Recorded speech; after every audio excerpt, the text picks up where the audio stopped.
ప్రభువును మన రక్షకుడైనటువంటి యేసుక్రీస్తు వారి యొక్క పరిశుద్ధ నామంలో మీ అందరికీ శుభాభివందనాలు తెలియజేస్తూ ఈ శుక్రవారం రాత్రి మరొక పర్యాయము ఈ లైవ్ ప్రోగ్రాం ద్వారా మీ అందరికీ దేవుని యొక్క వాక్యాన్ని ప్రకటించడానికి దేవుడిచ్చిన చక్కటి అవకాశాన్ని బట్టి ప్రభువు నామాన్ని స్తుతిస్తూ ఈ దినమందు మరి శుక్రవారం ఉపవాస ప్రార్థనలో మనందరం కలుసుకునేటప్పటికీ మరి దేవుడిచ్చిన మహాకృపను బట్టి లైవ్ ప్రోగ్రాం ద్వారా మరి మీ కుటుంబాలతో మీ గృహాల వద్ద కలిసి కొద్ది మాటలు దేవుని వాక్యంలోంచి విని ఆధ్యాత్మికంగా బలపరచబడేటువంటి కృపను దేవుడు అనుగ్రహించినందుకు ప్రభువును స్తుతిస్తూ ఇదన ముందు దేవుని వాక్యంలోంచి కొన్ని మాటలు మనం ధ్యానం చేద్దాం.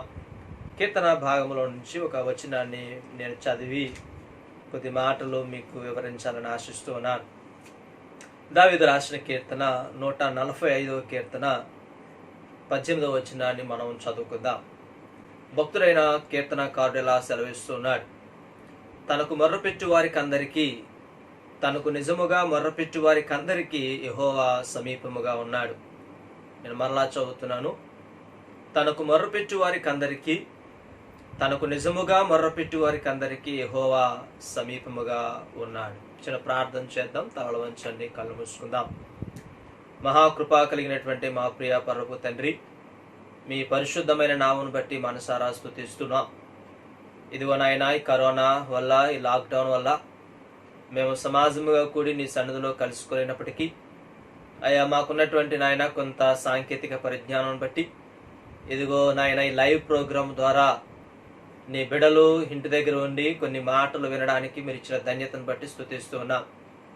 అనేక వారాలుగా ప్రభు నాయన ఈ లైవ్ కార్యక్రమం ద్వారా బిడలను బలపరచడానికి మీరు ఇచ్చిన కృపను బట్టి వందనాలు అయా. త్వరలోనే ప్రభు మేమందరం కూడా సమాజంగా కలిసి నేను ఆరాధించుకునే ధన్యతను మాకు దయచేయమని ప్రార్థన చేస్తున్నాను. ఈ సమయంలో ఈ లైవ్ కార్యక్రమం వీక్షిస్తున్నటువంటి బిడ్డలందరినీ కూడా మీరు ప్రత్యేకంగా దీవించి బలపరచండి. ఈ కొద్ది నిమిషములు నీ లేఖన భాగం నుంచి మాతో మాట్లాడి మా ఆత్మీయ జీవితాలను బలపరచవలసిందిగా ప్రార్థిస్తూ ఈ కూడిక ద్వారా మీరు సమస్త మహిమను పొందుకునమని యేసు పేరట అడిగి వేడుకుంటున్నాము తండ్రి, ఆమేన్. ఇప్పుడు మన దేవుని బిడ్డలారా, మనము ఇంచుమించుగా 7-8 వారాల నుంచి సంఘముగా కూడి ఆరాధన చేయలేకపోతూ ఉన్నాం. ప్రభువుని మనస్ఫూర్తిగా ఆరాధించలేకపోతూ ఉన్నాం. మనం ఒక విషయాన్ని గమనించినట్లయితే పిల్లారా, మరి ఎన్నో వారాల నుంచి చాలా మంది ఇంటి దగ్గర ఖాళీగానే ఉంటున్నాం. మరి క్రీస్తు బిడ్డలుగా ఈ సమయాన్ని మనం చాలా సద్వినియోగం చేసుకోవాల్సిన అవసరం ఉంది. మనం సమయాన్ని సద్వినియోగం చేసుకుంటున్నామో లేదో తెలియదు, కానీ బైబిల్ గ్రంథంలో సమయంను బాగా సద్వినియోగం చేసుకునేవారు ఒకరు ఉన్నారు. ప్రకటన గ్రంథం 12వ అధ్యాయం 12వ వచనంలో సాతానుడు సమయాన్ని బాగా సద్వినియోగం చేసుకున్నాడనే మాట అక్కడ మనం చదవగలుగుతాం. ప్రకటన గ్రంథంలో మనం చదివినట్లయితే 12వ అధ్యాయము 12వ వచనాన్ని మనం చదువుకుందాం. అందుచేత పరలోక నివాసులారా ఉత్సహించుడి, భూమి సముద్రమా మీకు శ్రమ. అపవాది తనకు సమయము కొంచెమే అని తెలుసుకుని బహు క్రోధము కలవాడే మీ వద్దకు దిగివచ్చి ఉన్నాడని చెప్పాను. సమయమును సద్వినియోగం చేసుకున్న వారిలో సాతాను ముందు వరుసలో ఉన్నాడు. మరి క్రీస్తును ఎరిగిన బిడ్డలుగా మనము కూడా సమయాన్ని సద్వినియోగం చేసుకోవాల్సిన అవసరత ఎంతైనా ఉంది. అందుకే పేతురు తన పత్రికలో ఇలా రాస్తూ అంటాడు. మొదటి పేతురు రాసిన పత్రిక 5వ అధ్యాయం 8వ వచనంలో, నిబ్బరమైన బుద్ధి గలవారే మెలకువగా ఉండుడి, మీ విరోధి అయిన అపవాది గర్జించు సింహం వలె ఎవరిని మృంగుదునా అని వెతుకుచు తిరుగులాడుచున్నాడు. కనుక సాతాను ఈ లాక్డౌన్ కాలంలో మన యొక్క ఆధ్యాత్మిక జీవితాలను ఎంతకైనా సరే దిగజార్చడానికి, ప్రార్థనలోను, విశ్వాసంలోను, వాక్య పఠనంలోను దేవునికి దూరం చేయాలని చూస్తాడు. కనుక మనము మరింత జాగ్రత్త గలవారమై ఉండాలని దేవుని వాక్యం మనకు తెలియజేస్తూ ఉంది. చదవబడిన లేఖన భాగంలో ఒకసారి మనం పరిశీలన చేసినట్లయితే పిల్లారా, కీర్తనకారుడు చాలా చక్కటి మాట ఇక్కడ రాస్తూ ఉన్నాడు. తనకు మొర్రపెట్టు వారికి అందరికీ, తనకు నిజముగా మొర్రపెట్టు వారికి అందరికీ యెహోవా సమీపముగా ఉన్నాడు. మన దేవుడుకున్నటువంటి గుణ లక్షణాలలో ఒక గొప్ప లక్షణం ఏమిటంటే, మన దేవుడు ఎవరికి దూరంగా ఉండే దేవుడు కాదు. ఆయన సమీపముగా ఉండే దేవుడు అని దేవుని లేఖనము ద్వారా మనకు తెలియజేస్తా ఉన్నాడు. ఆరాధన లేదు, దేవుని సన్నిధిలో గడపలేకపోతున్నాను, నేను ఇంటి దగ్గర ఉంటున్నాను, దేవుడు నాతో ఉంటాడా అని భయపడవలసిన అవసరం లేదు. ఎందుకంటే మన దేవుడు ఆకాశము భూమి కంటే ఉన్నతమైన దేవుడు. ఆకాశం నా సింహాసనము, భూమి నా పాదపీఠమని సెలవిచ్చిన దేవుడు. ఆయన సర్వాంతరవ్యామి అయిన దేవుడు గనుక ఆయన ప్రతి చోట ఉన్నాడు. ముఖ్యముగా తనకు మొర్రపెట్టు వారికి, ఆయనకు నిజముగా మొర్రపెట్టు వారికి ఆయన సమీపముగా ఉన్నాడని కీర్తనకారుడు తెలియజేస్తా ఉన్నాడు. ద్వితీయోపదేశకాండం 4వ అధ్యాయం 7వ వచనంలో మోషే ఇశ్రాయేలు ప్రజలను ఇలా ప్రశ్నించాడు. ఎలాగనగా మనము ఆయనకు మొర్రపెట్టినప్పుడల్లా మన దేవుడైన యెహోవా మనకు సమీపముగానున్నట్లు మరి ఏ గొప్ప జనమునకు ఏ దేవుడు సమీపముగా ఉన్నాడు? అబ్బా, ఎంత చక్కటి ప్రశ్న. ఇశ్రాయేలు ప్రజలారా, మిమ్మల్ని ఐగుప్తు నుంచి బయటకు విడిపించినప్పటి నుంచి మీరు ఆయనకు మొర్రపెట్టినప్పుడల్లా మన దేవుడైన యెహోవా మనకు సమీపముగా ఉన్నట్టు మరి ఏ గొప్ప జనమునకు ఏ దేవుడు సమీపముగా ఉన్నాడు? ప్రియ దేవుని బిడ్డలారా, మన దేవుడు ఎలాంటి వాడో, ఆయన గుణలక్షణాలు ఎలాంటివో ఒకసారి మనం పరిశీలన చేస్తే తిమోతికి రాసిన పత్రిక, 1 తిమోతికి రాసిన పత్రిక 6వ అధ్యాయం 16వ వచనంలో పౌలు గారు ఇలా చెబుతూ, సమీపింపరాని తేజస్సులో ఆయన మాత్రమే వసించుచు అమరత్వము గలవాడై ఉన్నాడు అనే మాట అక్కడ మనం చూస్తా ఉన్నాం. మన దేవుడు వెలుగై ఉన్నాడు. ఆ వెలుగు ఎలాంటిదంటే సమీపింపరాని తేజస్సు. ఆ సమీపింపరాని తేజస్సులో మన దేవుడు మాత్రమే వసించుచు అమరత్వము కలిగిన వాడై ఉన్నాడు. హెబ్రీ పత్రికలో మనం చదివితే మన దేవుడు దహించు అగ్ని అయి ఉన్నాడు. ఆ దహించు అగ్ని యొద్దకు ఎవరు వెళ్ళగలరు? అయినా దేవుడు కీర్తనకారుడు ద్వారా మనకు తెలియజేస్తా ఉన్నాడు. ఆ దహించు అగ్ని అయిన దేవుడు, సమీపించరాని తేజస్సులో వసించుచుండే దేవుడు తనకు నిజముగా మొర్రపెట్టు వారికి ఆయన సమీపముగా ఉన్నానని ఆయన వాగ్దానం చేశాడు. దేవునికి మహిమ కలుగునుగాక. కనుక ఈ దినమందు దేవుని బిడ్డలారా, మనం గమనించినట్లయితే ఈ లాక్డౌన్ విధించిన తర్వాత మరి మనం ఆరాధనగా కూడి దేవుణ్ణి ఆరాధించుకోలేకపోతా ఉన్నాం. అయినప్పుడు కూడా దేవుడిచ్చిన గొప్ప అవకాశం ఏంటంటే ఇంటి దగ్గర ఉండి కుటుంబంతో కలిసి లైవ్ ప్రోగ్రామ్ ద్వారా ప్రభువుని ఆరాధించుకునే ధన్యత మనకి ఇచ్చాడు. మరి ఎంతకాలం ఇలా జరుగుతుందో మనకు తెలియదు, కానీ నువ్వు ఎక్కడున్నా, ఏ పరిస్థితుల్లో ఉన్నా, ఏ స్థలములో ఉన్నా దేవుడు అంటున్నాడు, నేను నీకు సమీపముగా ఉన్నాను. దేవునికి మహిమ కలుగునుగాక.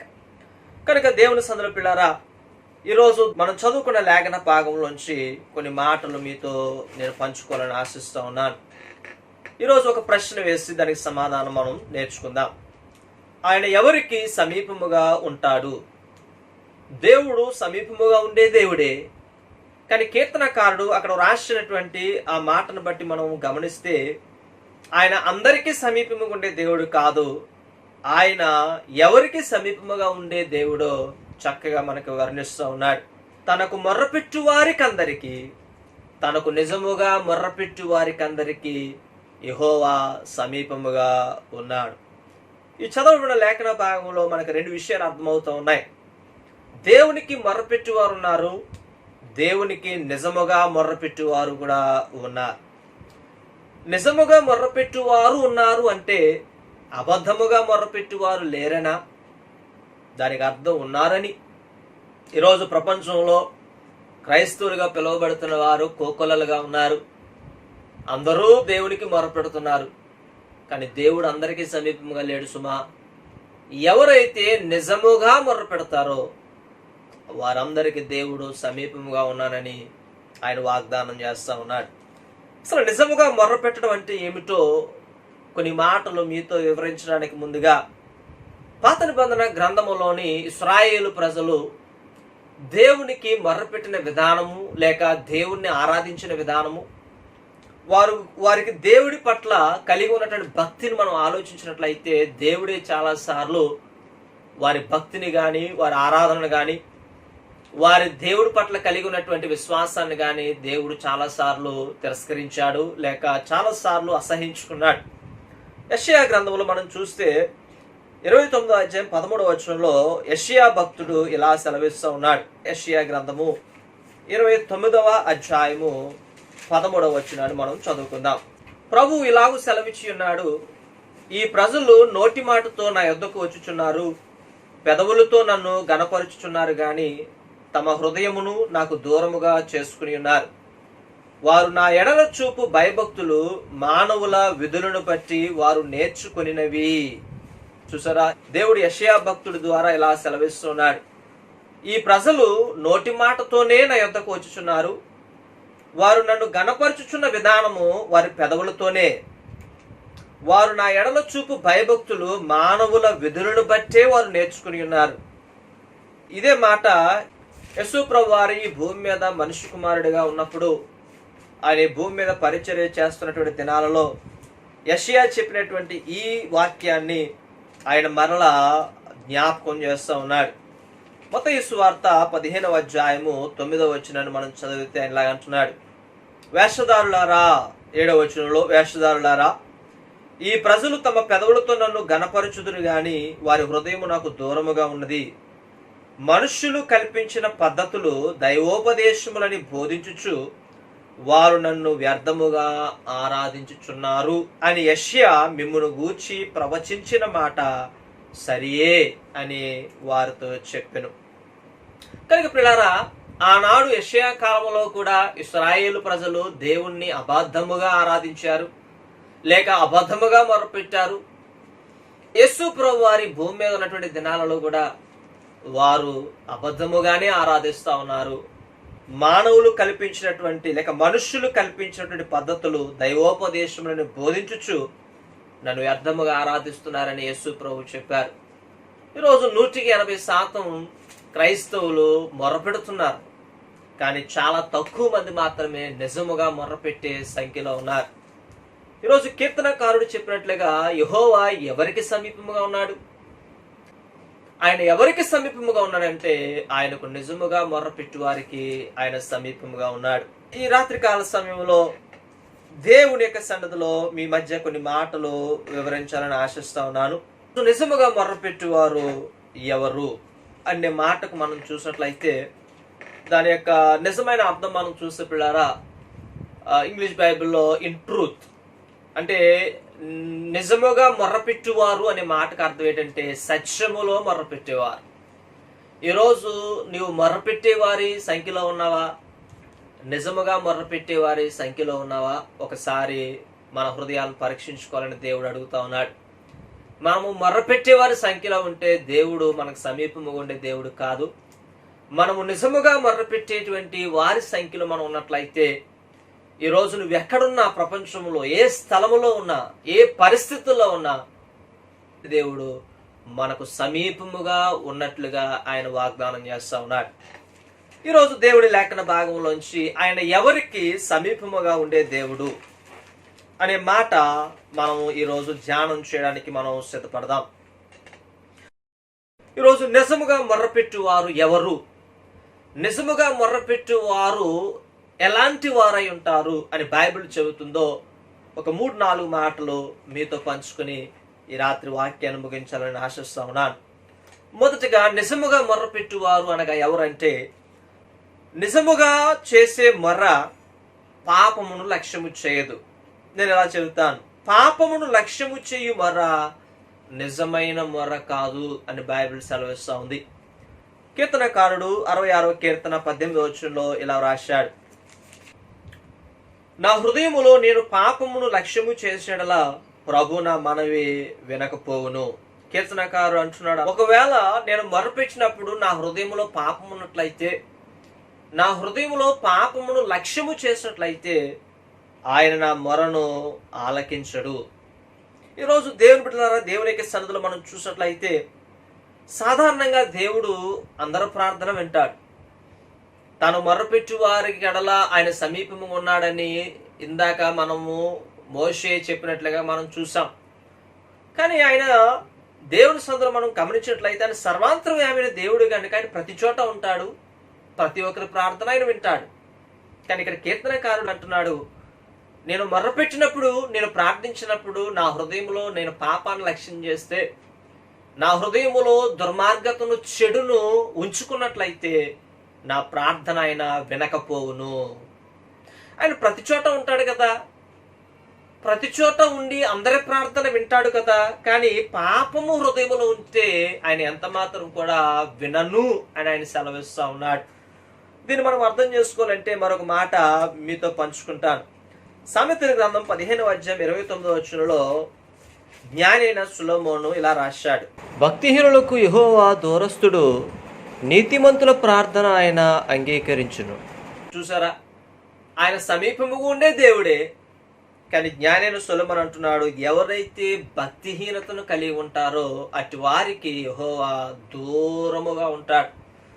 మన హృదయంలో పాపం పెట్టుకొని, మన హృదయంలో చెడును పెట్టుకొని, దేవునికి ఇష్టము కాని కార్యాలు మనలో ఉంచుకొని, కొన్ని ఆచారాలు అలవాట్లు దేవునికి వ్యతిరేకంగా మనం అవలంబిస్తూ, ఈ లోకాన్ని అనుసరిస్తూ జీవిస్తూ, మన హృదయం మన మీద నేరారోపణ చేస్తూ మనం ప్రభు సందులో మొరపెడితే దేవుడు ఎలా వింటాడు? ఆయన పరిశుద్ధుడు గనుక మనము కూడా పరిశుద్ధులుగా ప్రార్థన చేయాలి.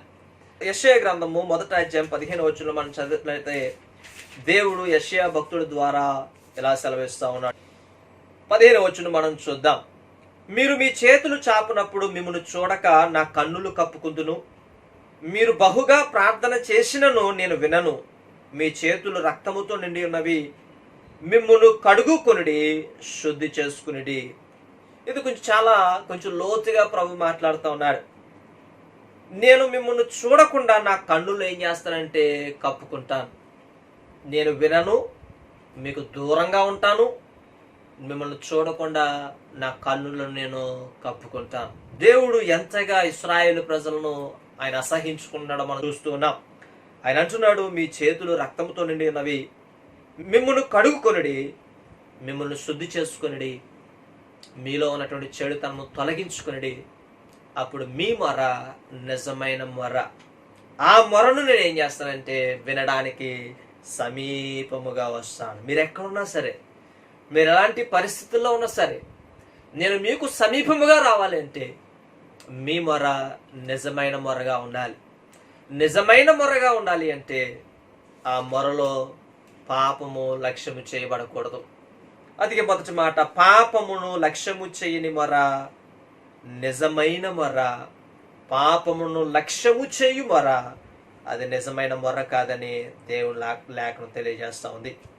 యెషయా గ్రంథం 59వ అధ్యాయం 2వ వచనంలో కొంచెం ముందుకు మనం చదివితే, మీ పాపములు ఆయన ముఖమును మీకు మరుగుపరచెను గనుక ఆయన ఆలకింపుకున్నాడు. ఆయన అంటున్నాడు, మీ పాపములు నన్ను మరుగు చేశాయి, నన్ను దూరం చేశాయి గనక నేను మీ ప్రార్థన ఎంత మాత్రం కూడా ఆలకించను. కనుక ఈరోజు ఈ విపత్కర పరిస్థితుల్లో దేవుడు మనకు సమీపంగా ఉండడం చాలా అవసరం పిల్లారా. ఈరోజు మన జీవితంలో అన్నీ ఉన్నా దేవుడు లేకపోతే ఉన్నవన్నీ కూడా సున్నా. దేవుడు ఈ భయంకరమైన పరిస్థితుల్లో మనకు తోడుగా ఉండాలి, మనకు సమీపముగా ఉండాలి అంటే మనం ఆయనకు నిజముగా మొర్రపెట్టాలి. నిజముగా మొర్రపెట్టు వారిలో మనం ఉండాలి అంటే పాపమును లక్ష్యము చెయ్యని మొర నిజమైన మొర్రని దేవుని లేఖనం తెలియజేస్తా ఉంది. రెండవ మాట మనం చూద్దాం పిల్లారా. మొదటిగా నిజమైన మొర్ర అది ఏ మొర అంటే పాపమును లక్ష్యము చేయని మొర నిజమైన మొర. రెండవ మాట మనం చూస్తే విధేయత లేని మొర నిజమైన మొర కాదు. మొదట మన హృదయంలో పాపము లక్ష్యం చేయకూడదు. రెండవదిగా దేవుడు మనకు సమీపముగా రావాలి అంటే మనం మొర్ర పెట్టినప్పుడు ముందు మన జీవితాల్లో విధేయత కలిగి ఉండాలి. విధేయత లేకుండా దేవునికి ఎంత ప్రార్థన చేసినా, ఎంత మొర్ర పెట్టినా ఆ మొర్ర దేవుని యొద్దకు చేరదని దేవుని లేఖనం ఎంతో స్పష్టంగా మనకు తెలియజేస్తా ఉంది. ఈరోజు చాలా మంది ప్రార్థనలు చేస్తూ ఉంటారు, గంటల తరబడి ప్రార్థనలు చేస్తారు, ఉపవాస ప్రార్థనలు చేస్తారు. మంచిదే పిల్లారా. అలాంటి ప్రార్థన చేసే ముందు మనం విధేయత కలిగిన వారంగా ఉన్నామో లేదో ఒకసారి మన హృదయాలు పరీక్షించుకోవాలి కదా. దేవుడు అంటున్నాడు, విధేయత లేకుండా మీరు ఎంత మొర్ర పెట్టినా గానీ నేను మీకు సమీపముగా నేను ఉండనని దేవుని లేఖనం తెలియజేస్తా ఉంది. దేవుని లేఖనంలో ఆ మాట మీకు చూపిస్తాను పిల్లారా. ద్వితీయోపదేశకాండం 1వ అధ్యాయానికి మనం వచ్చినట్లయితే ద్వితీయోపదేశకాండం 1వ అధ్యాయం 42 నుంచి నేను చదువుతున్నాను చూడండి దయచేసి. యెహోవా నాతో ఇట్లా, నేను యుద్ధమునకు పోకుడి, నేను మీ మధ్య నుండను గనుక వెళ్ళకుడి. మీరు వెళ్ళినను మీ శత్రువుల ఎదుట హతము చేయబడతారని వారితో చెప్పుము. ఆ మాటలు నేను మీతో చెప్పినప్పుడు మీరు వెనక యెహోవా మాటకు తిరుగుబడి మూర్ఖులై ఆ మన్నెమునకు వెళ్ళితిరి. అప్పుడు ఆ మన్నెములో నివసించిన అమోరీయులు మీకెదురుగా బయలుదేరి వచ్చి కందిరీగల వలె మిమ్ము తరిమి హోర్మా వరకు షేయీరులో మిమ్మును హతము చేసిరి. తరువాత మీరు తిరిగి వచ్చి యెహోవా సన్నిధిని ఏడవగా యెహోవా మీ మొరను లక్ష్య పెట్టలేదు, మీ మాట వినలేదు. ఇశ్రాయేలు ప్రజలకు మోషే ఉపదేశిస్తూ ఇలా అంటున్నాడు, యెహోవా ఒకసారి మీకు చెప్పాడు మీరు వెళ్ళొద్దని, కానీ మీరు ఏం చేశారంటే మూర్ఖంగా యెహోవా మాట లెక్క చేయకుండా, నా మాట లెక్క చేయకుండా మీరు యుద్ధానికి వెళ్ళారు. యెహోవా చెప్పినప్పుడు మీరు వినకుండా వెళితే ఏం జరిగింది? అమోరీయులు మీకు ఎదురుగా వచ్చి కందిరీగల వల్లే మిమ్మల్ని తరిమి షేయీరులో మిమ్మల్ని హతం చేశారు. తర్వాత మీరు ఏం చేశారు? తిరిగి వచ్చి యెహోవా సన్నిధిని ఏడ్చారు. యెహోవా మీ మొరను లక్ష్య పెట్టలేదు. ఇక్కడ మనం చదువుకున్న లేఖన భాగంలో ఎందుకు యెహోవా వారి మొరను లక్ష్య పెట్టలేదంటే, ఇశ్రాయేలు ప్రజలు దేవుడు చెప్పిన మాటను వినలేదు. వారు అవిధేయులయ్యారు. మోషే చెప్పిన మాట వినలేదు. దేవుడు చెప్పిన మాటను లక్ష్య పెట్టలేదు. వారు పెడచెవిని పెట్టి అవిధేయులుగా వెళ్ళి ఓడిపోయి వచ్చి ప్రార్థన చేస్తే దేవుడు అంటున్నాడు, నేను ఎంత మాత్రం కూడా మీ మొరను లక్ష్య పెట్టను, మీ మాట నేను వినను అంటున్నాడు. కనుక పిల్లరా, దేవుని యొక్క సందులో విధేయతతో చేసిన మొరకు దేవుడు సమీపముగా ఉంటాడని ఆయన సెలవిస్తూ ఉన్నాడు. దేవుడు బిడ్డలారా, విధేయతకి అర్థం చెప్పినటువంటి దేవుడు మన దేవుడు. ఆ విధేయతకు అర్థం చెప్పిన దేవుడిని కలిగి ఉన్న మన జీవితాల్లో కూడా మరి లోబడి జీవితం కలిగి విధేయత కలిగి మరి దేవుని సన్నిధిలో మనం మొరపెట్టినప్పుడు దేవుడు మన మొరను ఆలకించడానికైనా సమీపముగా రాబోతా ఉన్నాడు. ఈరోజు దేవుని యొక్క సన్నిధిలో దేవుడు అవిధేయులను ఎంత మాత్రం కూడా ఇష్టపడే దేవుడు కాదు. ఇశ్రాయేలు ప్రజలనే, తన వాగ్దాన ప్రజలనే దేవుడు తిరస్కరించాడంటే ఆయనకు విధేయత ఎంత ఇష్టమో ఈరోజు మనం చూస్తా ఉన్నాం. ఇశ్రాయేలు ప్రజలకు విధేయత లేకపోవడానికి కారణం ఏంటంటే వారు విధేయత నేర్చుకోలేదు. ఇశ్రాయేలు ప్రజలు విధేయత నేర్చుకోలేకపోవడానికి కారణం ఏమిటంటే వారి జీవితాల్లో శ్రమలను వారు ఇష్టపడలేదని నేను చెప్పగలను. విధేయత మనం ఎలా నేర్చుకోగలం అంటే శ్రమల వలన. హెబ్రీ పత్రిక 5వ అధ్యాయం 8వ వచనంలో హెబ్రీ గ్రంథకర్త అదే రాస్తా ఉన్నాడు, ఆయన కుమారుడయుండి తాను పొందిన శ్రమల వలన విధేయతను నేర్చుకునేను. యేసు ప్రభు వారు ఆయన విధేయత ఎలా నేర్చుకున్నాడంటే ఆయన పొందిన శ్రమల వలన. ఇశ్రాయేలు ప్రజలు ఎందుకు విధేయత నేర్చుకోలేకపోయారంటే వారికి శ్రమ వచ్చినప్పుడల్లా మోషే మీద తిరుగుబాటు చేశారు. వారికి కష్టం వచ్చినప్పుడల్లా దేవుడి మీద తిరుగుబాటు చేశారు. వారు శ్రమలను పొందడానికి ఎంత మాత్రం ఇష్టపడలేదు. అందుకే వారు విధేయతను నేర్చుకోలేకపోయారు. ఈరోజు దేవుడు మనకు సమీపముగా రావాలి అంటే మన మొర్ర నిజమైన మొర్రగా ఉండాలి. మన మొర్ర నిజమైన మొర్రగా ఉండాలంటే మొదటగా పాపమును లక్ష్యము చేయకూడదు, విధేయత ఉండాలని దేవుడు మనకు తెలియజేస్తా ఉన్నాడు. దేవుని బిడ్డలారా, ఈరోజు ఈ వాక్యం వింటున్నటువంటి మన జీవితాల్లో ఎంతవరకు మనం విధేయులుగా ఉన్నాం? దేవుడి మాట వింటున్నామా? ఆయన చెప్పినట్లు చేస్తా ఉన్నామా? ఆయన చెప్పినట్లు చేయకుండా నువ్వు ఎన్ని గంటలు ఉపవాసం ఉండి ప్రార్థన చేసినా దానివల్ల ప్రయోజనం లేదు.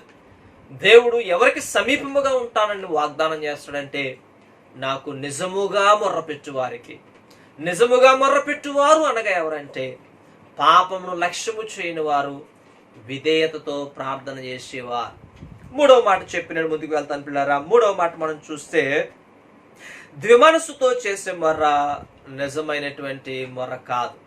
మొదటగా పాపమును లక్ష్యము చేయు మొర్ర నిజమైన మొర్ర కాదు. విధేయత లేని మొర్ర నిజమైన మొర్ర కాదు. 3వదిగా ద్విమనస్సుతో చేసే మొర్ర నిజమైన మొర్ర కాదని లేఖనం తెలియజేస్తా ఉంది. ఆ మాట మనం చూద్దాం. చూడండి, యాకోబు రాసిన పత్రిక 1వ అధ్యాయము 7వ వచనాన్ని మనం చదువుకుందాం. భక్తుడైన యాకోబు ఇలా రాస్తున్నాడు, అట్టి మనుష్యుడు ద్విమనస్కుడై తన సమస్త మార్గముల యందు అస్థిరుడు గనుక ప్రభు వలన తనకేమైనను దొరుకునని తలంచుకొనరాదు. యాకోబు భక్తుడు ఇక్కడ దేని గురించి ప్రభువుని ప్రార్థించమనంటే, మీకు ఎవరికైనా జ్ఞానము కొదువుగా ఉన్న ఎడల అతడు దేవుణ్ణి అడుగువలెను, అప్పుడు అది అతనికి అనుగ్రహింపబడును. ఆయన ఎవరిని గద్దింపక అందరికీ ధారాళముగా దయచేయువాడు.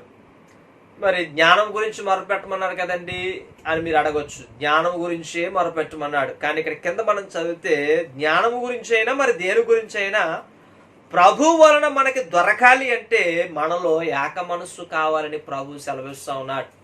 ఇక అంటాడు, ఎందుకంటే ద్విమనస్కుడు తనకేమైనా దొరికినని ప్రభు దగ్గర తలంచరాదు.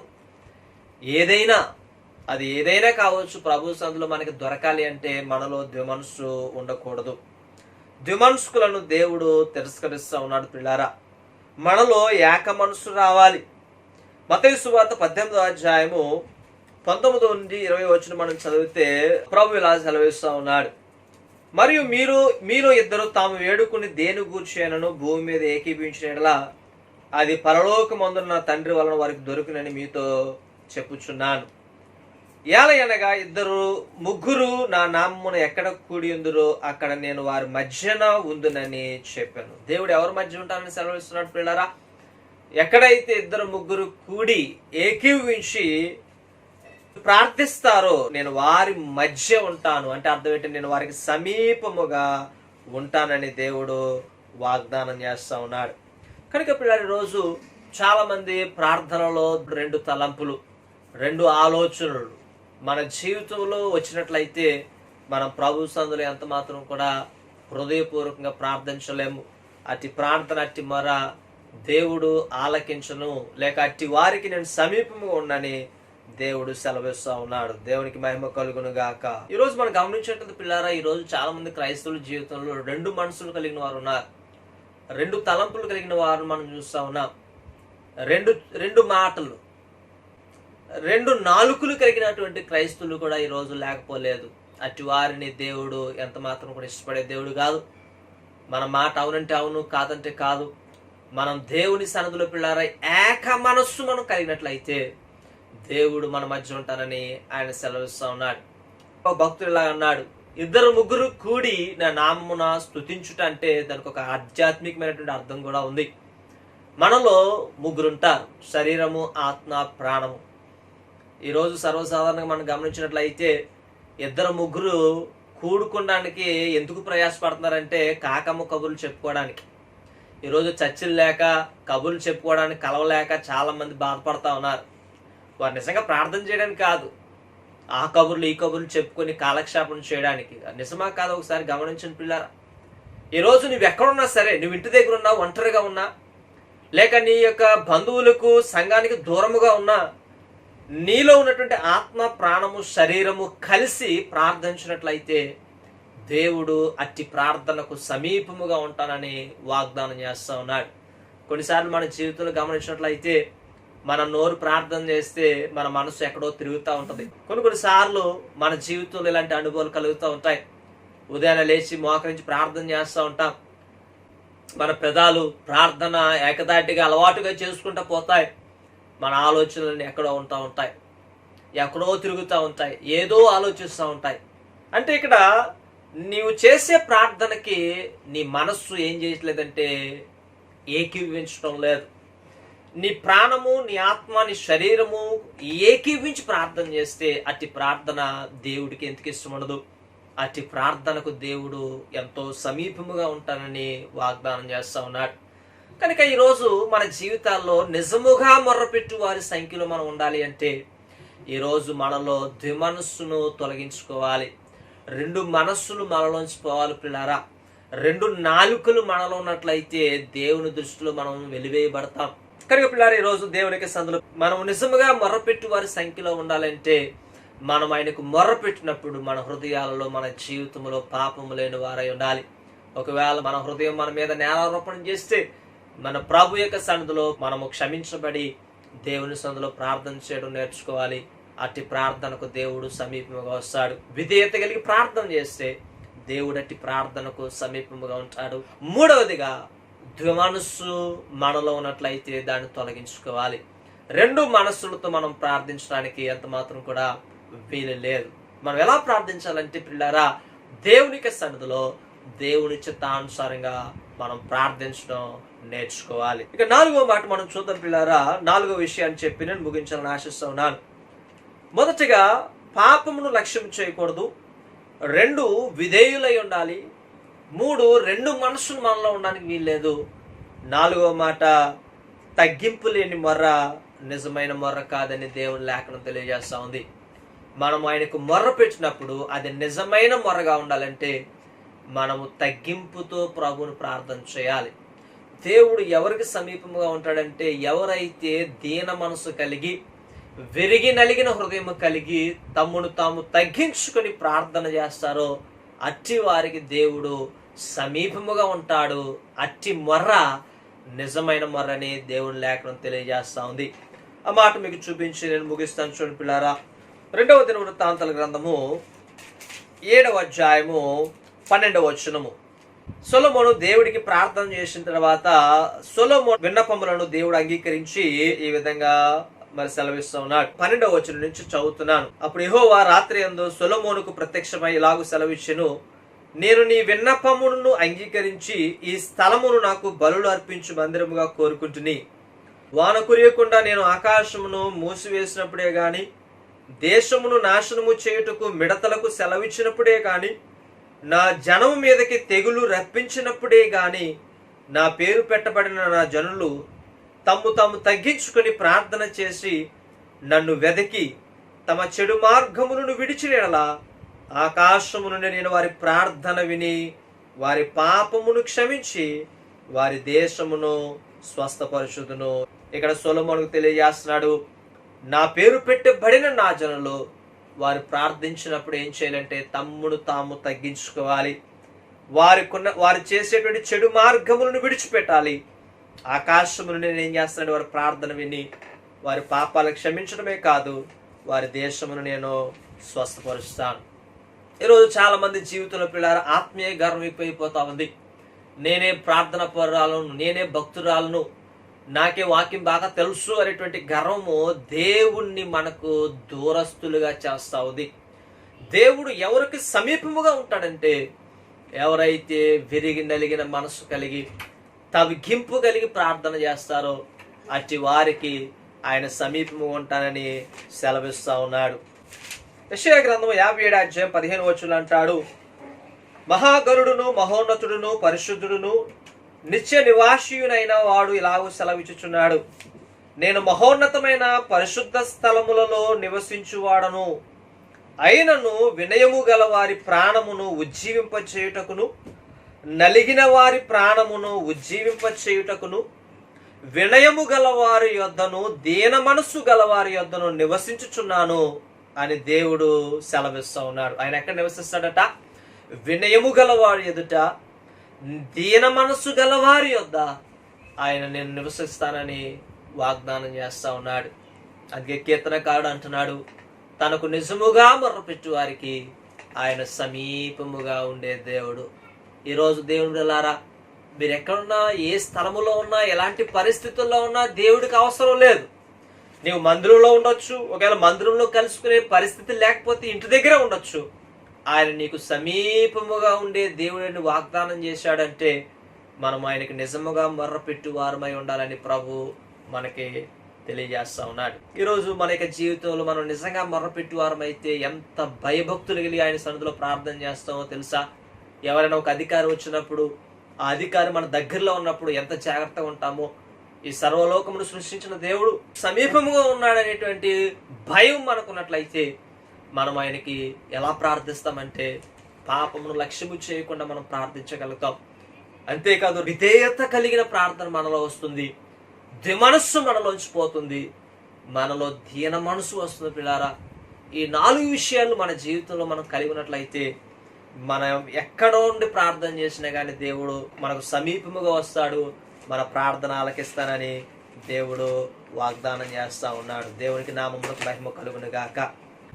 తనకు మొర్రపెట్టు వారికి, తనకు నిజముగా మొర్రపెట్టు వారందరికీ యెహోవా సమీపముగా ఉన్నాడు.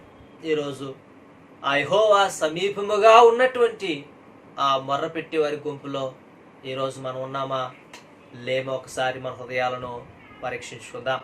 ఆయన మనకు సమీపముగా ఉండాలంటే మన మొర్ర నిజమైన మొర్రగా ఉండాలి. మన మొర్ర నిజమైన మొర్రగా ఉండాలంటే మన హృదయంలో పాపమును లక్ష్యం చేయకూడదు. దేవునికి లోబడి విధేయత చూపించాలి. ఏక మనసుతో ప్రార్థించాలి. విరిగి నలిగిన హృదయం కలిగి దీన మనసు కలిగి ప్రార్థించాలి. ఈ 4 విషయాలు ఎవరి జీవితంలో అయితే కలిగి మొర పెడతారో వారి మొర నిజమైన మొర్రని వాక్యం తెలియజేస్తా ఉంది. అట్టి వారికి దేవుడు సమీపముగా ఉండే దేవుడు మనకు సమీపముగా ఉంటే ఎలాంటి ఆశీర్వాదాలు వస్తాయో ఈ 145వ కీర్తనలో మీరు ఇంటికి మళ్ళీ చదువుకోండి. యెహోవా మనకు సమీపంగా ఉంటే ఎలాంటి ఆశీర్వాదాలు వస్తాయో ఈ కీర్తనలో చాలా అద్భుతమైన మాటలు దేవుడు రాయించాడు. 145వ కీర్తన 14వ వచనం అంటాడు, యెహోవా పడుపు వారందరిని ఉద్ధరించువాడు, కృంగిపోయిన వారందరూ లేవనెత్తువాడు. 15వ వచనం అంటాడు, సర్వజీవుల కన్నులు నీ వైపు చూచుచున్నవి, తగిన కాలం ముందు నీవు వారికి హారం ఇచ్చుచున్నావు. 16వ వచనం అంటాడు, నీవు నీ గుప్పిలిని విప్పి ప్రతి జీవి కోరికను తృప్తిపరచుచున్నావు.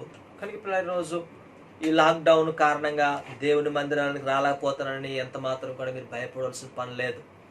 పరిస్థితుల ప్రభావం వల్ల, ఈ ప్రభుత్వం వారి యొక్క ఉత్తర్వుల వల్ల మనము కూడా వారు చెప్పినట్లుగా వినాలి. కనుక మరి ఇంకెంతకాలము ఇలాగా మనము ఇంటి దగ్గర ఉండి ఆరాధించుకోవాలో మనకు తెలియదు. కానీ ఈరోజు దేవుని వాక్యం ద్వారా మనల్ని బలపరుస్తున్నాడు కనుక దేవుడు సమీపముగా ఉండే దేవుడిని ఆయన వాగ్దానం చేశాడు. కనుక ఈరోజు ఆ సమీపముగా ఉండే దేవుణ్ణి మన జీవితంలో మనం అనుభవించాలి అంటే హృదయములో పాపము లక్ష్యము చేయని వారిగా ప్రార్థించి, దేవునికి లోబడి విధేయత చూపిన వారిగా మొరపెట్టి, ఏక మనసుతో మొరపెట్టి తగ్గింపు జీవితం కలిగి మనం మొరపెట్టినట్లయితే దేవుడు మనకు సమీపముగా ఉండి మన జీవితంలో ఉన్నటువంటి ప్రతి పరిస్థితిని ఆయన చక్కబెట్టే దేవుడు. కనుక అట్టి కృప, అట్టి యోగ్యత ఈ వాక్యం విన్న బిడ్డలందరికీ, మన సంఘ బిడ్డలందరికీ దేవుడు దయచేయునుగాక. ఆమేన్. ప్రార్థన చేసుకుందాం.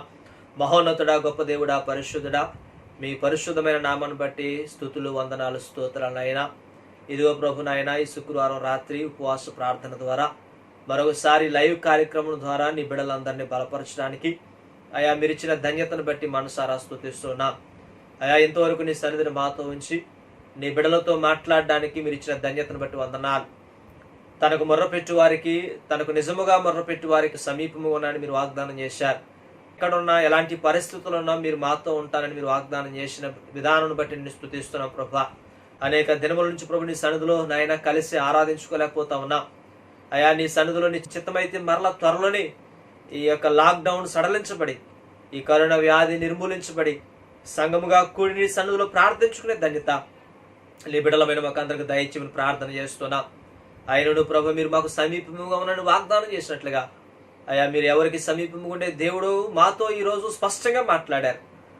హృదయంలో పాపము లక్ష్యము చేయకుండా విధేయత కలిగి, ఏక మనస్సు కలిగి, తగ్గింపు జీవితం కలిగి నీ సన్నిధిలో ప్రార్థించి మొర్రపెట్టేటువంటి బిడ్డలుగా మమ్మల్ని సిద్ధపరచమని ప్రార్థిస్తున్నాం. వాక్యం విన్న బిడ్డలందరూ మీరు దీవించని ఆశీర్వదించండి. వారి కుటుంబంలో ఉన్న సమస్యలన్నీ తొలగించిన ఆయన ఆయా బిడ్డల యొక్క కష్టార్జితం మీరు ఆశీర్వదించండి. వారి పనిపాట్లో తోడుగుండండి. మీరే దీవించమని ప్రార్థిస్తున్నాం. మా దేశాన్ని, మా రాష్ట్రాన్ని, మా జిల్లాలను, అధికారులను, పెద్దలను, చిన్నలను ప్రతి ఒక్కరిని కూడా బాహుకు అప్పగించుకుంటున్నాం. అలాగే నాయన ఈ దినమందు ప్రభు మరొకసారి ఈ లైవ్ కార్యక్రమం ద్వారా ఎంతమంది బిడ్డలు అయితే ఈ వాక్యాన్ని విని నీ యొక్క దీవెనలు పొందుకున్నారు, బిడ్డలందరూ కూడా మరొకసారి దీవించి ఆశీర్వదించి బలపరచమని ప్రార్థిస్తూ మరల మీ చిత్తమైతే మరొకసారి నీ సన్నిధిలో కలిసి లైవ్ ప్రోగ్రామ్ ద్వారా ప్రార్థించిన కృపా ధన్యత మాకు అందరికి దయచేయమని ప్రార్థిస్తూ సమస్త మహిమ ఘనత ప్రభావం మీకే ఆరోపిస్తూ యేసు పరిశుద్ధ నామములో అడుగుచున్నాము తండ్రి. దేవుడు మీ అందరిని దీవించి ఆశీర్వదించి బలపరచునుగాక. ఆమేన్.